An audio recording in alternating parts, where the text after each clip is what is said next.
자, 말씀 들어가기 전에 제가 퀴즈 하나 낼게요. 성령의 9가지 열매 외우실 수 있습니까? 예, 사랑과 희락과 화평과 오래 참음과 자비와 양성과 충성과 온유와 절제다 그랬죠. 9가지. 그리고 우리의 일상생활 속에 기도 제목이라고 할 수 있어요. 9개. 예, 영지체, 형평성. 또 3개 뭐예요? 우리 지난 석 달 동안 하나님 주시는 은혜 가운데 영역과 지력과 체력으로 강건하게 살아온 줄로 믿습니다. 여러분의 일상의 모든 삶이 형통하고, 그 다음에 여러분의 마음이 평안했고, 또 여러분이 하고자 하는 모든 일에 기도 응답이 이루어지는 성취 역사가 있을 줄로 믿습니다. 항상 기뻐하고 쉬지 말고 기도하고 범사에 감사하는 것. 그렇게 18개. 자, 오늘 말씀은요, 우리 종료주일을 맞이해서 예수님께서 십자상에서 하셨던 말씀 가운데 6번째 말씀이죠. 다 이루었다. 그 언어는 테텔레스타이 이렇게 나왔어요. 제가 한 15년 전, 20년 전에 이걸 반복해서 말씀을 나눈 적이 있는데 여기에 대해서 다시 한번 우리가 좀 더 의미를 되새기는 것도 좋겠다는 생각이 들어서 이 말씀을 다시 들어왔습니다. 자, 여기 우선 본문 서두에 이렇게 얘기를 했어요. 오늘은 예수님께서 인간의 구원을 위한 하나님의 어린 양이죠. 여기 어린 양이라는 개념은 유대 사회에서 사람을 대신해서 그 모든 대가를 치르기 위해서 희생하는 희생물을 말하는 거예요. 그러니까 사람이 당해야 될 죄값을 그 동물들에게 이임을 해서 대신 치르는 제사입니다. 그러니까 예수님을 말할 때 상징적으로 이는 하나님이 보내시는 어린 양이다. 대속물이다 얘기죠. 그 대속을 완성하시기 위해서 예수님께서 사역을 행하셨는데요. 그러고는 이제 그 사역을 때가 이르심에 마무리를 짓기 위해서 예루살렘으로 입성하시게 돼요. 그 입성하시게 될 때 이제 여러분 잘 아시는 대로 베다니를 들려서 벳바게를 거쳐서 어린 나귀를 타시고 예루살렘 성을 입성하십니다. 오늘입니다. 오늘. 그럴 때에 수많은 사람들이 예수님이 그렇게 입성하시는 모습을 보고 이건 여느 때와 다른 아주 독특한 풍경이었거든요. 아, 이분의 때가 됐구나. 그렇게 생각을 했던 건지 사람들이 자기가 입었던 겉옷을 벗어서 나귀가 지나가는 길 앞에다가 펴기도 하고, 어떤 이들은 나뭇가지, 여기 있는 종려나무 가지죠. 이 가지예요. 이 가지를 꺾어가지고 흔드는 거예요. 그럴 때 이제 외쳤던 말이 그 유명한 말이에요. 아까 읽었던 이 본문의 말씀입니다. 호산나 다윗의 자손이요. 이 호산나라는 말은 헬라어 발음으로 호산나고요. 물론 영어로도 그렇게 그대로 어역을 했습니다만 그 말은 우리를 구원하소서, 어서 속히 구원하소서 이렇게 절박한 마음으로 외치는 말이 호산나예요. 그러니까 지극히 높으시니 다윗의 자손. 왜 유대인들에게 다윗의 자손은 굉장히 중요한 의미가 있잖아요. 왜냐하면 다윗 왕을 의미하는 거니까요. 이제 절대적인 통치자의 역사가 시작되었다. 이런 의미로서 예수님을 우대하는 말이기도 합니다. 그래서 주님을 반겼던 날이 바로 오늘입니다. 그래서 이름하여 오늘을 종료주일이라고 얘기를 해요. 근데 문제는 이렇게 이제 시끌벅적하게 예루살렘 성이 완전히 진동할 만큼 큰 행사가 있었지만 내일부터가 이제 문제입니다. 주님께서 이제 십자가를 이제 목요일 날 잡히셔서 금요일 날 십자가를 지시기까지 요 한 5일 동안 그야말로 엄청난 일들이 벌어집니다. 그 기록이 사복음의 대부분을 차지하고 있습니다. 그래서 이 고난주간은 굉장히 중요한 절기죠. 여기 주보에 그랬어요. 전 세계 기독교인들은 이 한 주간을 아주 특별하게 기념합니다. 기념한다는 말은 같이 동참하는 의미도 있고요. 마음에 되새기는 의미이기도 해요. 그래서 주님의 고난에 대해서 다시 한번 제대로 회상하면서 그 자리에 흔적을 더듬어 가면서 이렇게 답사하는 의미가 바로 기념이죠. 그리고 그 의미를 알기 때문에 마음으로부터 우러나는 감사함을 드리죠. 우리가 고난주간은 그냥 연중행사니까 적당히 적어나는 그냥 이렇게 생각하시면 안 돼요. 고난주간. 이 고난주간을 앞두고요. 초대교회 당시부터 좀 경건하게 살고자 하는 신앙인들은요. 예, 이 속죄일부터 시작해서 6월절이 올 때까지 기간이 상당히 길거든요. 그 기간 40일을 스스로 절제하고 그 기간 동안 고기도 취하지 않고 기도하면서 경건하게 보냈던 사순절이라는 기간이 있어요. 그랬던 것이 이제 이게 좋다. 이게 이제 인정이 돼가지고 나중에 주 325년 니케아 회의에서 교부 시대죠. 교부 시대가 들어가면서 거기서 이제 정식의 교회 절기로 사순절을 받아들이기로 했어요. 자, 중요한 거는 이 고난 주간을 보내면서 그냥 단순히 기념하는 것으로 감사하는 거로 끝내면 의미가 없겠죠. 그래서 내가 하나님을 섬기는 자로서, 특별히 하나님의 이 구원의 은혜를 받은 자로서 진정으로 감사할 뿐만 아니라 내가 구원받은 자로서 살아가는 삶 동안에 이 하나님의 놀라운 은혜를 받았으니 내가 이제 앞으로 어떤 사람으로 살아야 될 것인가.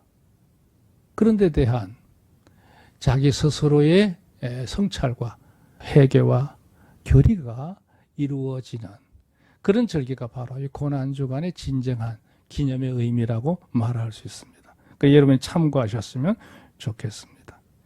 자, 여기 두 번째 문단 한번 보세요. 예수님께서는 그 나이 30세부터 인간의 구원 사역을 위하여 3년이 넘도록 세 가지를 우선 대표적으로 얘기할 수 있는 첫째는 천국 복음을 전하셨죠. 앞으로 임하는 구원의 역사에 대해서 주님께서 계속 강론하셨어요. 회개하라 천국에 가까워왔느니라. 요한으로부터 시작됐던 메시지였는데 그 말씀을 주님도 그대로 이어받아서 온 유대와 사마리아와 갈릴리 지역까지 이 말씀을 행하셨고 심지어는 데가볼리 지역 이쪽 베레아 요단강 이쪽 편 베레아 지역까지 온 사방에 이 천국 복음을 전하셨죠. 그 다음에 이제 주님께서 여기 뒤에 나오는 단어가 있습니다. 맹아. 성경적으로 말하는 맹아는 뭐냐? 사림분별함이 없는 것. 진리를 깨닫지 못하는 사람들. 영적으로 어두운 사람들에게 주께서 이제 가르치는 사역을 하셨어요. 양육의 사역을 하신 것이죠. 그래서 이제 주님께서 수많은 진리의 내용을 쉽게 알아들을 수 있도록 비유를 통해서 주께서 말씀하신 것을 보게 되고 그 당시 이제 참으로 잘못됐던 무리들에 대해서 엄중하게 질책하시는 장면도 나오게 되죠. 이게 바로 진리의 사역입니다. 세 번째 하신 일이 뭐냐? 수많은 병자들을 치유하셨습니다. 주님이 신유의 은사가 있기 때문에 한 게 아니라 주님의 능력이 있기 때문에 하신 거예요. 그러니까 일반적인 병자도 많이 고치셨지만 특히 이제 귀신 들려서 고생하고 있는 사람들, 정말로 절대적으로 불치의 병자들을 치유하시면서 주님의 권능을 만인들에게 보여줬던 생애가 바로 공생애의 대표적인 세 가지 요소라고 할 수 있습니다. 그러다가 이제 때가 이르심에 6월절을 한 주간 앞두고 주님께서 예루살렘 성으로 입성하십니다. 왜 입성하셨느냐? 그랬을 때 저는 이 이유를 세 가지로 얘기하고 싶어요. 그게 뭐냐? 첫째는 더 이상은 방치할 수가 없어요. 미룰 수도 없고. 왜? 그 당시 유대 사회는 외식자들이 너무 많았습니다. 하나님을 섬기기는 하지만 진정으로 섬기는 이들이 적었어요. 없는 게 아니라 극소수였죠. 극소수였어요. 제사장으로부터 시작해서 유대인들의 기득권층이라고 할 수 있는 바리새인들, 사두개인들 할 것 없이 모든 지도층에 있는 사람들까지도 외식자들이었습니다. 주님이 가장 슬퍼했던 것, 고통스러워했던 분이 바로 이 분야예요. 그러니까 그들에 의해서 이제 관리가 되고 있는 백성들은 다 맹하죠.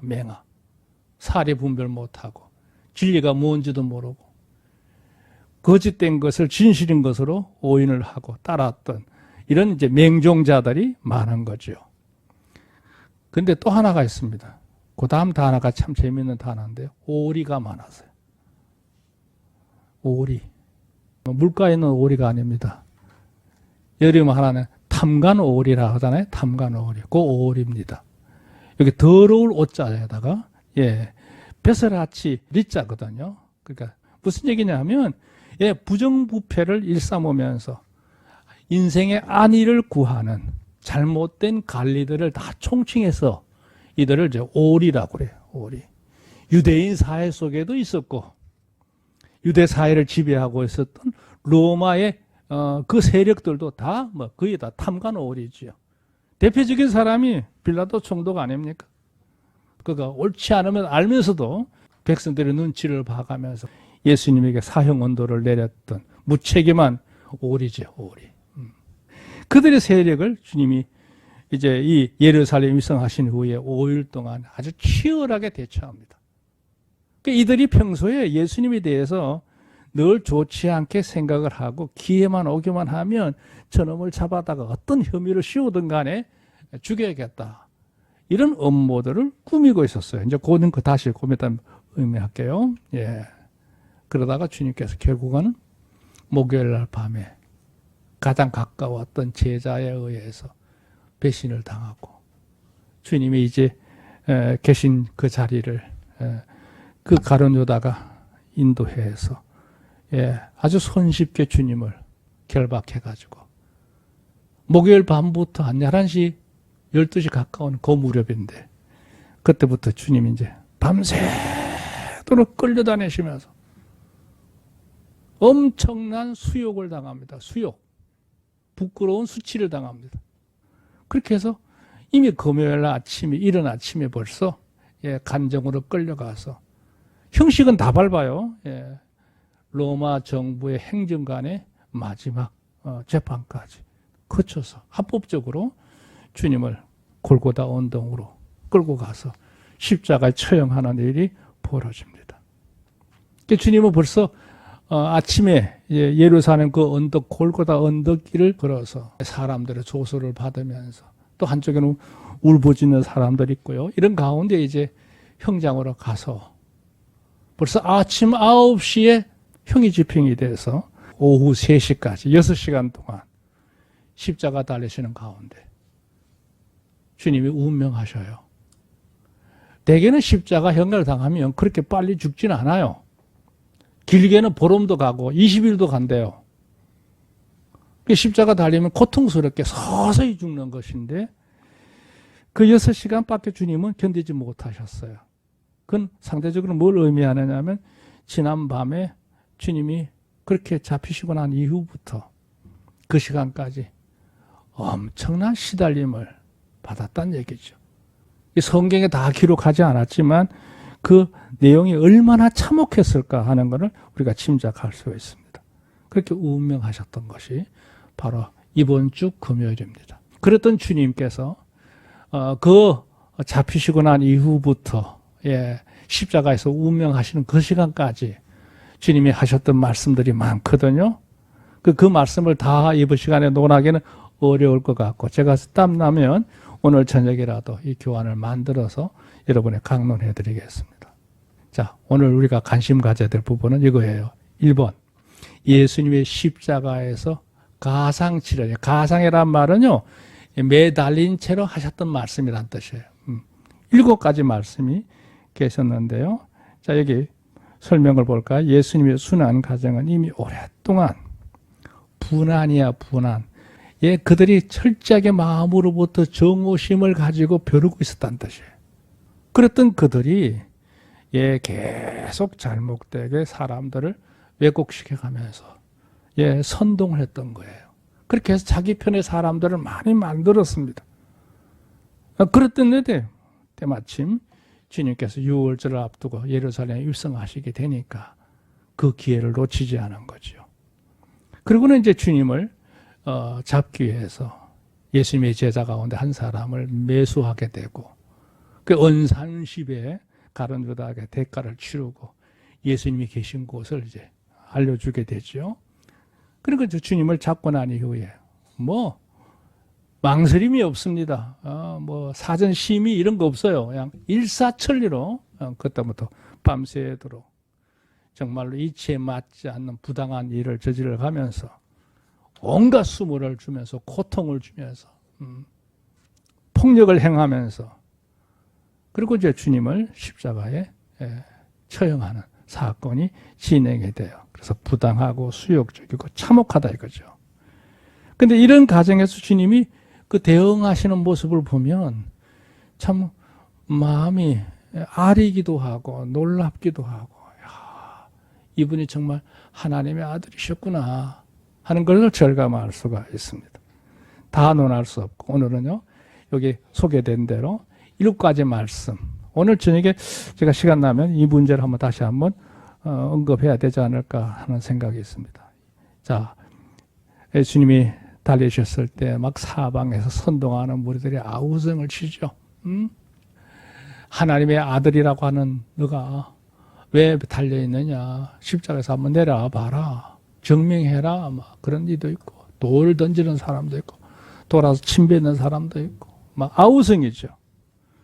그리고 밑에 있는 군졸들마저도 참으로 농락하는 이런 사태가 참혹하게 벌어지고 있는 그 현장에 주님께서 한마디 하시죠.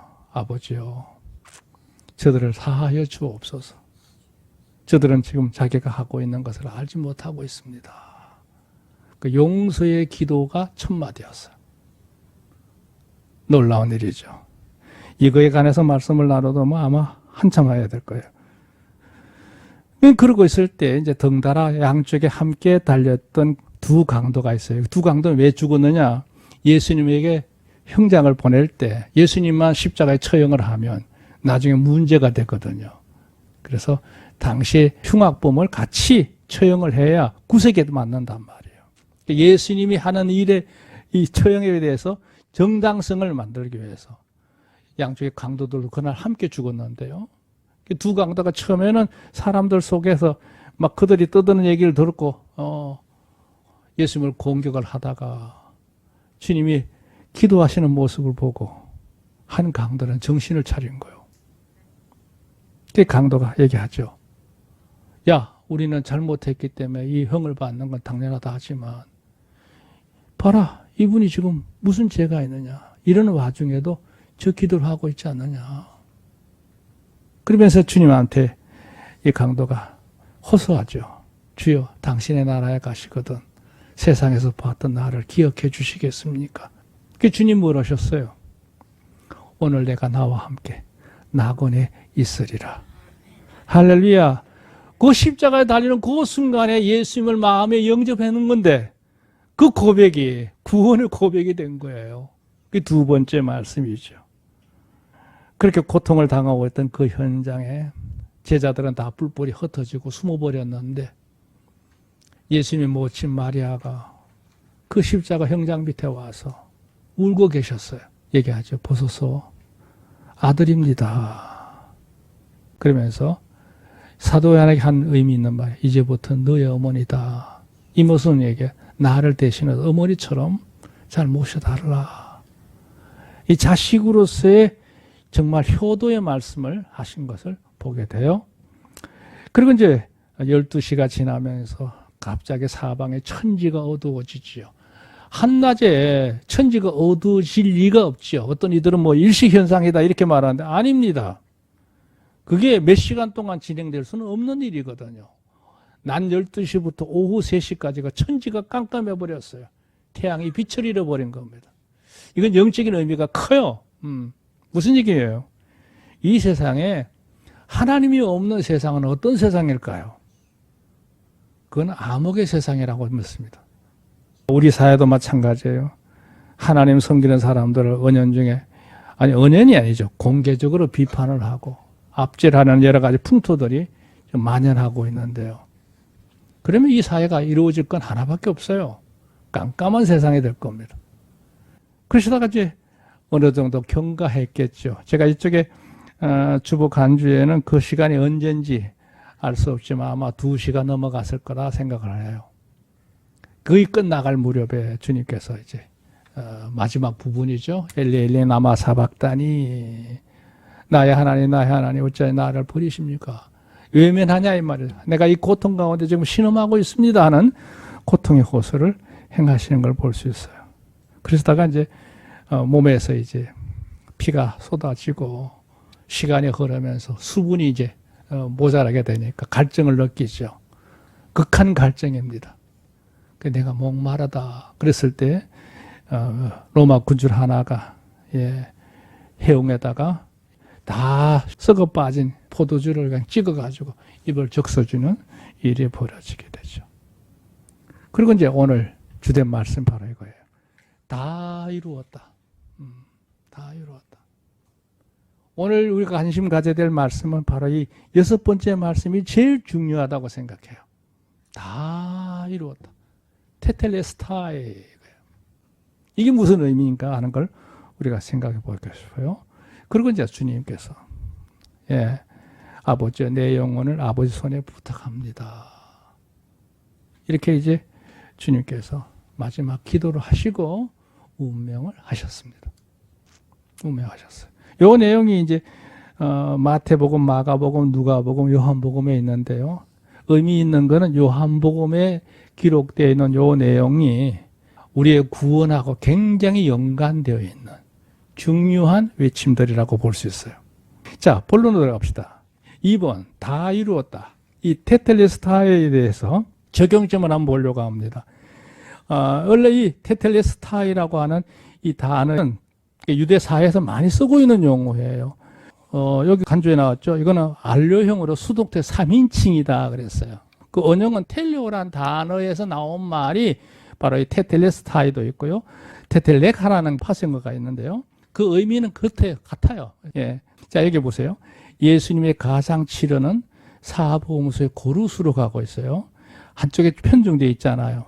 그 중에 6번째 나온 이 다 이루었다는 말씀은 그 의미의 본질이 있어요. 이걸 잘 깨닫는 게 중요해요. 그리고 이 다 이루었다는 말은 그냥 하신 말씀이 아니고 구속사에서 하나님께서 말씀하셨던 그 모든 약속들이 성취된 것을 의미하는 마지막 마침표예요. 뿐만 아니라 그로 인해서 우리에게 베풀어지는 하나님의 은혜가 완전 무결하게 이루어졌다, 완성됐다. 그거를 분명하게 선언하는 말씀이거든요.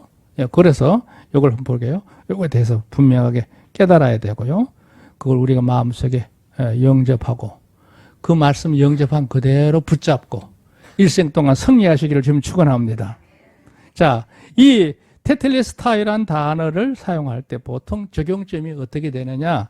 그랬을 때 보세요. 1차, 하인들이나 노예들이나 품꾼들이 어떤 일을 하루 일을 끝내놓고 주인이 오늘 너희 이거 해야 돼 하고 어떤 업무 지시를 내릴 거 아니에요. 그러고 나서 이제 저녁답에 이제 주인 앞에 가서 어떻게 되느냐? 주인이 오늘 하라 하신 거 다 끝냈습니다. 그랬을 때 쓰는 용어가 바로 테텔레스타예요. 아까 말한 이걸 줄여서 원형은 텔레오예요. 무슨 말이냐면 세 가지 측면에 삼각김밥 아시죠? 갑자기 뚱딴지가 삼각김밥 왜 얘기하느냐면 삼각김밥은 삼각으로 짜잖아요. 이렇게 한 면, 두 면, 세 면이잖아요. 그것처럼 이 테텔레스타이를 세 가지 면으로 보실 필요가 있어요. 하나는 일상적인 용어로서의 테텔레스타에 대한 용도고요. 또 하나는 주님 입장에서 말하는 테텔레스타이라는 의미가 무엇인지. 또 하나가 뭐냐면 주님의 은혜를 덧입은 내가 테텔레스타이를 적용할 때 어떻게 적용할 것인가에 대해서 보셔야 돼요. 그걸 이제 여러분 주부에 소개해 놓은 거예요. 1차적인 평범말은 종들이나 노예들이나 품꾼들이 주인이 시킨 일을 할당된 일을 다 끝내놓고 나서 마지막 보고할 때 쓰는 말이 테텔레스타이란 말이죠. 그럼 예수님 입장에서는 뭐냐? 예수님은 하나님이 예수님을 세상에 보내신 이유가 있잖아요. 목적이 있지 않습니까? 그거를 마무리했다는 뜻이에요. 믿으시면 아멘. 내가 맡은 소임을 다 끝냈습니다 하는 말의 의미가 테텔레스타이 속에 들어있는 거예요. 그럼 우리 입장에 생각해 보세요. 우리가 하나님을 섬길 때 우리도 테텔레스타이를 외쳐야 돼요. 무슨 얘기예요? 하나님을 섬기는 자로서 내가 해야 될 본분이 있잖아요. 책무가 있지 않습니까? 그 일에 대해서 충성을 하셔야 돼요. 하나님 사람들은 일꾼이지 노는 자가 아니에요. 그러니까 아무런 하는 일이 없이 그냥 교회만 다니는 거 종교인이죠. 진정한 면의 신앙인이라고 할 수 없어요. 그러니까 우리가 여기 테텔레스타이라는 의미는 내가 직분자로서 내가 할 도리가 무엇인지 그 일에 최선을 다하는 게 바로 우리의 삶의 첫 번째 과제인 줄로 믿습니다. 아멘. 자, 두 번째가 있어요. 제사장들이 이제 제사를 집행하길 때 어떤 사람이 재물을 끌고 올 거 아니에요. 무조건 제사를 집행하는 게 아니라 사전에 그 재물에 대해서 다 점검을 해요. 뭐 어디 상처된 거 있으면 안 되고요. 뭐 색깔에 얼룩덜룩해도 안 되고요. 비실비실해도 안 되고요. 아주 기름지고 좋은 놈, A급만 갖고 와야 되거든요.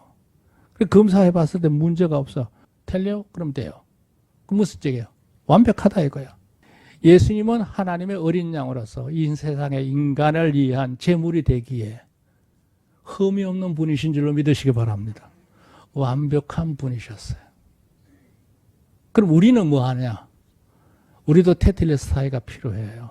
이제는 우리 하나님을 섬기는 자로서 몸과 마음을 다해서 흠 없는 자로 성도로서 살아가야 될 줄로 믿습니다. 그 예배를 드릴 때 항상 제가 참의 기도 시간 드리는 이유가 뭐냐면 그 시간만이라도 하나님 우리 자신을 내려놓으라는 얘기죠. 세 번째가 있어요. 직능인들인데요. 어떤 이제 조각가들이나 그림을 그리는 사람이나 뭘 만드는 사람들이 자기가 만들고자 했던 그거에 대해서 심혈을 기울여서 작업을 할 거 아니에요. 뭐 그림을 그려도 그렇고 조각을 해도 그렇고 어떤 물건을 만들어도 그랬는 건데 목적으로 했던 그 모든 것을 이제 완성을 시켰어. 그럼 뭐예요? 마지막에 이제 다 끝났네? 이렇게 말한 거예요. 그것처럼 예수님은 이 세상에 오셔서 그 오신 목적이 구원과 관계된 거죠. 여기 그랬어요. 구약에서 구원과 연관된 수많은 의식들이 있어요. 율법들이 있잖아요. 그리고 성경에서 구원사에 관계된 하나님께서 약속하신 수많은 상징들이 있어요. 성막도 다 그런 그림이에요. 그리고 예수님이 구세주로 오셔서 하실 일들에 대해서 이미 선자들을 통해서 조목조목 예언하셨어요. 그런 건데 예수님이 정말로 세상에 육신을 입고 오셔서 탄생하셔서 여기 세 가지예요. 십자가로 그 모든 일을 마무리 지으신 거예요. 완성하신 거예요. 그리고 이제 주님이 무덤에 묻히셨다가 부활을 하셨어요. 그리고 하늘 성전까지 이루어졌으니까 더 이상 구원사 문제에 대해서는 문제 삼을 게 없다는 뜻이에요. 주께서 안전히 마무리 지으신 줄로 믿습니다. 구원은 예수님 외에는 구원의 길이 없습니다. 천하 인간의 구원을 얻을 만한 다른 이름을 우리에게 주신 일이 없다고 했거든요. 그 의미가 바로 이 의미예요. 왜? 구원의 완성자는 이 세상에 유일하게 예수님 뿐이신 줄로 믿으시기 바랍니다. 네 번째, 상인이에요. 상인들이 물건을 거래할 때 뭐 사든지 팔든지 간에 그럴 때 반드시 거기에 대한 대가를 지불하잖아요. 지불해야 온전히 내 것이니까요. 예수님은 우리 인간을 구원하시기 위해서 인간의 구원에 필요한 모든 대가를 다 지불하신 줄로 믿으시기 바랍니다. 다 지불하셨어요. 지불하셨어요. 우리 또한 마찬가지예요. 우리가 마음을 다해서 주를 섬기는 이유는 주의 은혜에 감사해서 나아가는 우리의 태도예요. 우리는 안일하게 살 수가 없어요. 마지막 다섯 번째, 구세주예요. 이것도 의미가 있는 게 다 성취했다. 이 의미가 들어있어요. 에덴 동산부터 선언되었던 구속의 역사가 예수님의 성육과 대속과 화목을 통해서 대부분을 다 이루었죠. 다 이루었어요. 구약 성경의 수많은 예언의 대부분은 이 세 가지 역사, 성육신하시고 대속하시고 그로 말하면 이루어진 이 구원의 완성을 통해서 대부분이 다 이루어졌어요. 그러면 그걸로 끝났느냐? 아닙니다. 성천하신 이후에 주님은 또 하신 일이 있어요. 지금도 우리의 구주로서, 우리의 목자로서, 또한 우리의 중보자로서 지금도 일하시는 주님이심을 믿습니다. 그리고 우리가 무엇이든지 예수 이름으로 구하기만 하면 되는 거예요. 예수 이름으로. 그래서 오늘 이게 테텔레스타이라고 하는 의미에 대해서 생각해 보면 참 많은 적용점이 있습니다. 제가 시간이 없기 때문에 그냥 급하게 두리뭉실하게 설명을 하고 말았는데요.